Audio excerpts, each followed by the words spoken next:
ভারতের মাটিতে আয়রন ডোম প্রতিরক্ষা ব্যবস্থার ইন্টারসেপ্টর মিসাইল তৈরি করার পরিকল্পনা করেছে ইসরায়েল।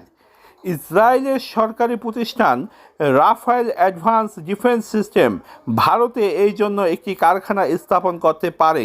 এখানে তৈরি করা হবে তামির মিসাইল। আয়রন ডোম প্রতিরক্ষা ব্যবস্থা থেকে এই মিসাইলগুলো ছোড়া হয়, যেগুলো মাঝ আকাশে গোলা বা আক্রমণাত্মক মিসাইল ধ্বংস করে দিতে পারে। ভারতীয় বিভিন্ন সংবাদ মাধ্যম এই বিষয়টি নিশ্চিত করেছে। ভারতের একটি সংবাদ মাধ্যম এনডিটিভি বলেন, ভারতের তৈরি মিসাইল অর্থাৎ তামির মিসাইল অন্য দেশে রপ্তানি করতে পারবে ইসরায়েল।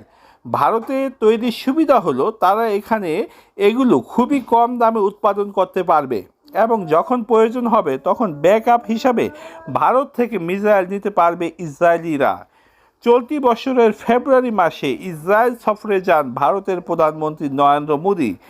এই সময় ইসরায়েলের প্রধানমন্ত্রী বেঞ্জামিন নেতানিয়াহুর সঙ্গে বৈঠক করেন তিনি।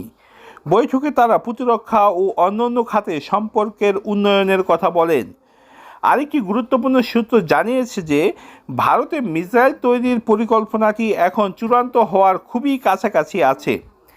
এটির লক্ষ্য হলো যৌথভাবে যুদ্ধাস্ত্র উৎপাদন করা এবং নতুন প্রজন্মের সমরাস্ত্র উদ্ভাবন করা। এছাড়া এর মাধ্যমে জরুরি পরিস্থিতিতে অস্ত্র পাওয়ার বিষয়টিও নিশ্চিত করা হবে।